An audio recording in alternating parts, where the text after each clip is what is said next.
Veda, tanning of leather and dyeing of cotton were practiced during 1000 to 400 and before Common Era. The golden gloss of the black polished ware of northern India could not be replicated and still a chemical mystery. This ware indicates the mastery with which kiln temperature could be controlled. Kautilya Arthashastra described the production of salt from sea. So India में ancient time से chemistry develop हो चुका था और उसका application भी हो चुका था। जैसे कि कौटिल्य, जिनका दूसरा नाम है चाणक्य, उन्होंने अर्थशास्त्र बुक में लिखा था कि कैसे सॉल्ट का प्रोडक्शन होता था समुंदर से। A vast number of statement and material described in ancient Vedic literatures.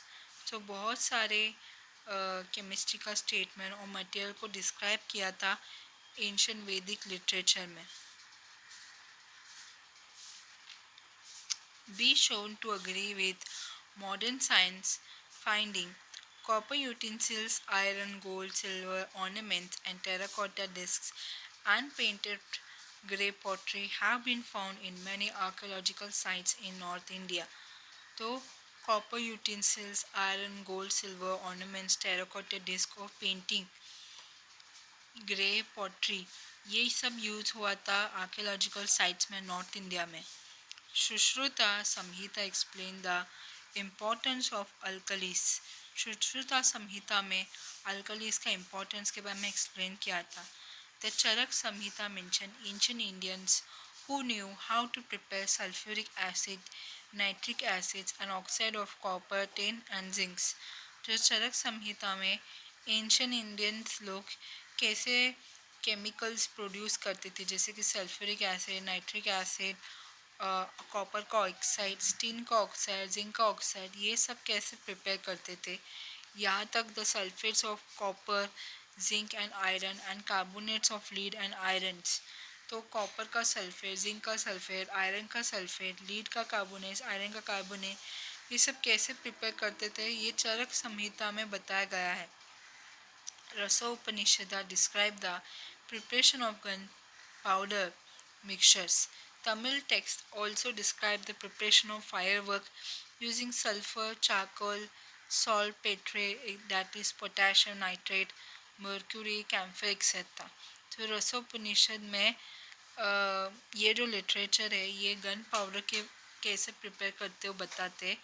ये तमिल टेक्स्ट में लिखा गया है जिसमें ज़्यादातर काफ़ी वायलेंट मटेरियल जैसे कि फायर वर्क्स के लिए सल्फ़र, चारकोल, सॉल्ट, पेट्रे मतलब पोटेशियम नाइट्रेट यूज़ होता है, मर्क्यूरी, कैम्फर। तो ये सब फायर वर्क्स प्रिपरेशन के लिए रसोपनिषद में लिखा है। Nagarjun was a great Indian scientist. He was a reputed chemist and alchemist and a metallurgist. Nagarjuna जो थे वो इंडियन बहुत ही महान इंडियन साइंटिस्ट थे जो काफ़ी रेप्यूटेड साइंटिस्ट थे, अल्केमिस्ट और मेटलर्जिस्ट थे। जो नागार्जुना थे वो बुद्धिस्ट मॉन्क भी थे, वो भी हमें ध्यान देना चाहिए। हिज वर्क रसा Ratnakar deals with formulation of mercury compound. तो उसका जो बुक है रसा रत्नाकर में मर्क्यूरी कंपाउंड्स का फॉर्मुलेशन के बारे में लिखा है। He has also discussed method for the extraction of metals like gold, silver, tin, copper।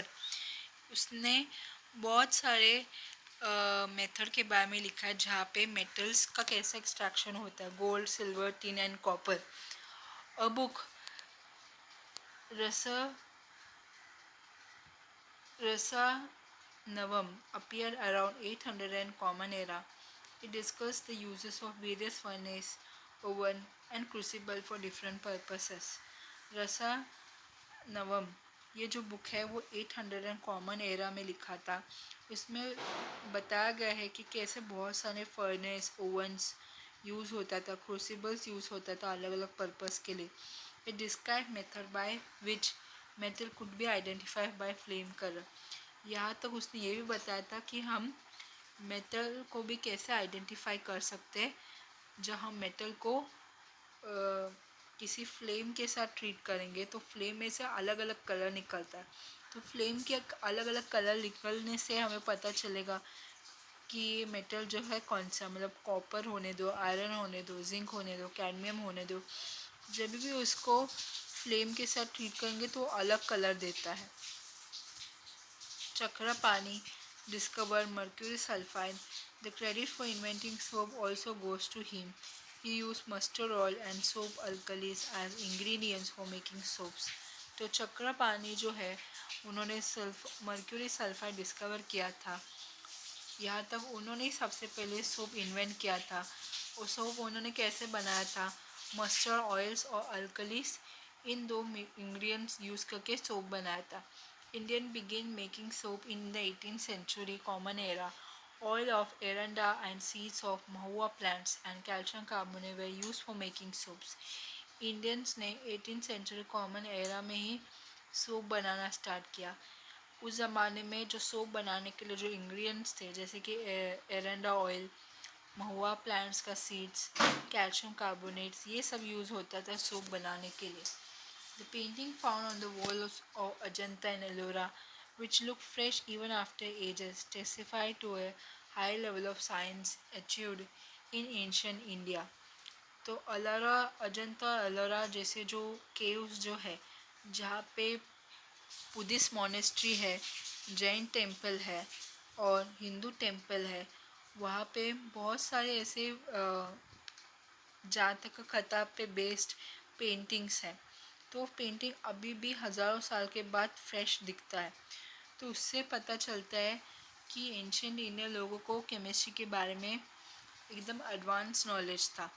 Varahamihira Brihat Samhita is a sort of encyclopedia which was composed in the 6th century common era.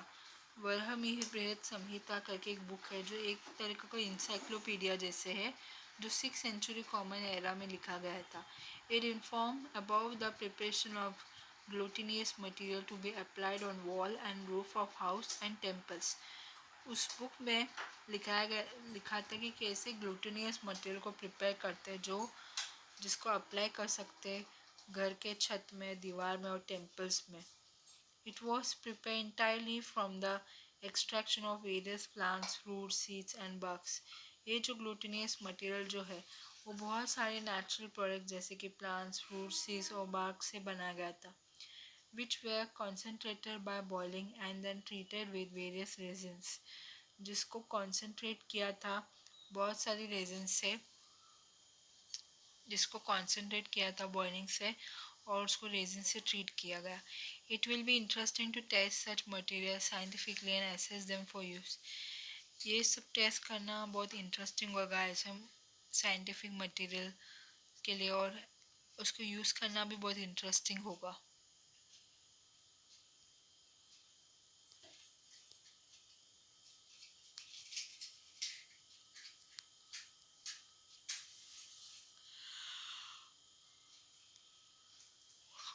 A number of classical texts like Artha-veda, 1000 before Common Era, mentioned some dye stuff. The material used were turmeric, madder, sunflower, orpiments, conchineals and lax. Classical text जैसे अर्थवेदा में जो 1000 before common era में लिखा गया था, उसमें die material जैसे कि टर्मरिक, मैडर, सनफ्लावर ऑयल, ऑर्पिमेंट्स, कॉन्शियल्स, लैक्स, ये मटेरियल कैसे यूज़ किया जाता था डाई बनाने के लिए। डाई जो है ये एक तरीके का सब्सटेंस है जिससे कपड़ों को रंग दिया जा सकता है। Some other substance having tinting properties we compare सीसा, पतंगा, जत्तुका। तो ये जो दूसरे भी प्लांट्स है जो कुछ सब्सटेंस देते हैं जिससे कलरिंग एजेंट आता है, जैसे कि पतंगा, जत्तुका, कंप्लीसिया, तो ये मटेरियल को कलर्स देता है। वराहमिहिर बृहत संहिता gives reference to perfumes and cosmetics.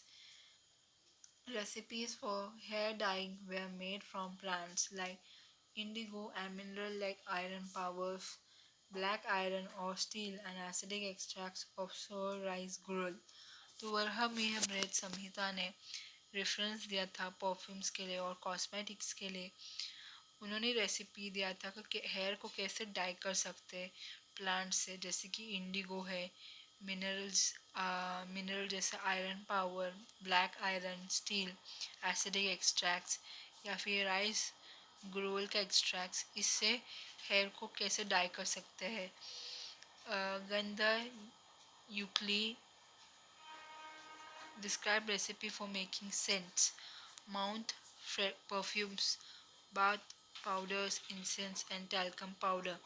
एक बुक है, उसका नाम है गंधा यूकी करके एक बुक है, जिसमें उसके नाम से पता चलता है कि एरोमेटिक प्रोडक्ट्स को कैसे बना सकते हैं, जैसे कि सेंट हो गया, परफ्यूम्स हो गया, माउथ परफ्यूम हो गया, बाथ पाउडर हो गया, टैल्कम पाउडर, अगरबत्ती, ये सब कैसे बना सकते हैं जिससे खुशबू मिल सकता है।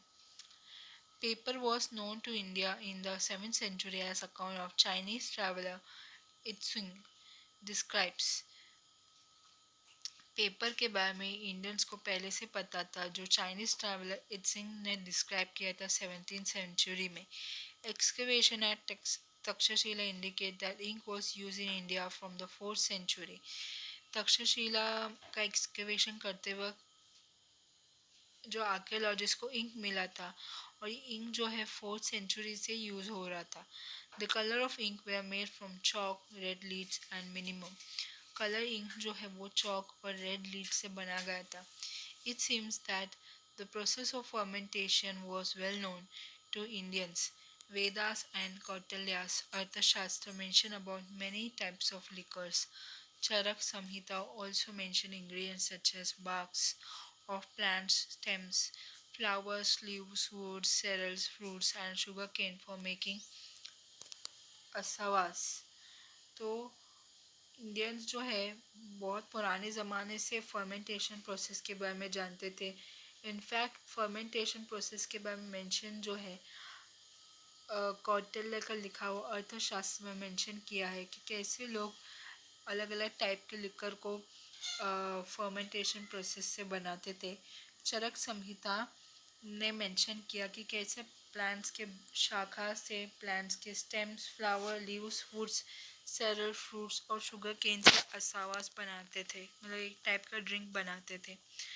The concept that matter is ultimately made of indivisible building blocks appeared in India a few centuries before Common Era as a part of philosophical speculation।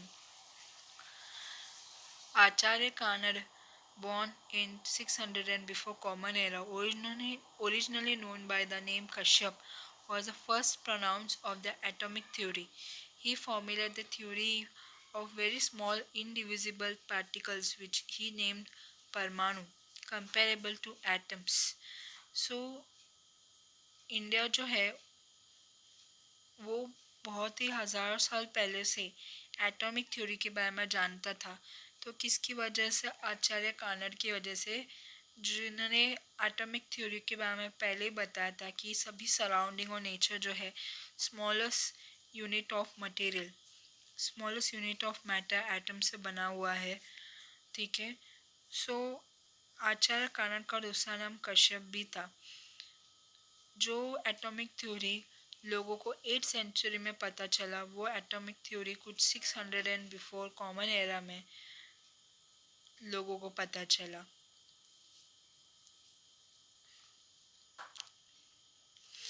तो उन्होंने बताया कि हर एक नेचर, हमारे आसपास जितने भी नेचर है वो smallest unit of matter atom से बना हुआ है, और एटम का नाम दिया था परमाणु। ही authored the text Vaisheshik Sutra। According to him, all substances are aggregated form of smaller units called atom Parmanu, which are eternal, indestructible, spherical, supra-sensible, and in motion in the original state। He explained that this individual entity cannot be sensed through any human organs। तो जो कश्यप जो थे, आचार्य कानड़ जो थे, उन्होंने बताया कि हमारा पूरा सृष्टि एटम से बना हुआ है, परमाणु से बना हुआ है। ये एटम जो है ये अनंत है, इसको कोई मिटा नहीं सकता। ये स्पेरिकल रहता है शेप में, इसका अपना ही अलग एक गतिविधि है, मतलब मोशन है। और उन्होंने बताया कि हम हमारे जो आंखें जो है वो एटम जैसे एंटिटी को ऐसा हमारे आंखें जो है इतनी पावरफुल नहीं है कि एटम जैसे छोटी चीज़ों को देख सके. Karner added that there are a variety of atoms that are as different classes of substance. Corner ने ये भी बताया कि नेचर में अलग अलग टाइप के एटम्स है जो एक दूसरे से अलग है और इसकी वजह से अलग अलग सब्सटेंस बनते हैं.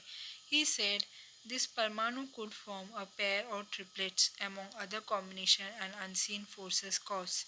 उन्होंने ये भी कहा कि ये परमाणु जो है वो अलग अलग परमाणुओं के साथ मिलकर अलग अलग सब्सटेंस फॉर्म करता है और उसके पीछे एक कुछ अलग से एक शक्ति है जो उनको जोड़ कर रखता है. तो मतलब लगभग 1400 years ago 2500 years ago corner को पता था कि एटॉमिक थ्योरी क्या होता है, कैसे एटम्स जो है दूसरा एटम के साथ इंटरेक्ट करके बॉन्ड फॉर्म करके सब्सटेंस प्रोड्यूस करता है. उनको बॉन्डिंग थ्योरी के बारे में भी पता था. जो बातें इंडियंस को 2500 ईयर बैक पता था वो बातें जो थी 18th century European scientist Dalton को पता था एटॉमिक थ्योरी के बारे में. जॉन डाल्टन जो थे वो यूरोपियन साइंटिस्ट थे जिन्होंने एटॉमिक थ्योरी के में बताया था 1766 से लेकर 1844 तक. Charak Samhita is the oldest Ayurvedic epic of India. Charak Samhita जो है वो इंडिया का सबसे पुराना आयुर्वेदिक लिटरेचर है. It describe the treatments of disease. The concept of reduction of particle size of metals is clearly discussed in चरक संहिता. चरक संहिता ने बताया था कि कैसे अलग अलग डिसीज को ट्रीट किया जा सकता है और चरक संहिता ने नैनो टेक्नोलॉजी के बारे में भी बताया था कि कैसे एक भस्म बना सकते हैं जो छोटे छोटे साइज के रहते हैं, छोटे छोटे पार्टिकल के रहते हैं. Charak Samhita describe the use of bhasma of metal in the treatment of ailments. Charak Samhita ने बताया कि कैसे मेटल्स के भस्मा से अलग अलग ट्रीटमेंट हो सकता था. Now it has been proved that Bhasma have nanoparticles of metals. अभी के ज़माने में रिसर्चर ने ये पाया, स्टडी किया कि भस्मा में मेटल्स के छोटे छोटे पार्टिकल है जो नैनो साइज के हैं. After the decline of alchemy, ichrochemistry reached a steady state, but it too declined due to introduction and practice of Western medicinal system in 20th century. तो जैसे जैसे अल्केमी का ख़त्म हुआ वैसे वैसे आइथ्रोकेमिस्ट्री की शुरुआत हुई, लेकिन वो भी ख़त्म हो गया वेस्टर्न मेडिसिनल सिस्टम आने की वजह से 20th सेंचुरी में. During this period of stagnation pharmaceutical industries based on Ayurveda continued to exist, but it too declined gradually.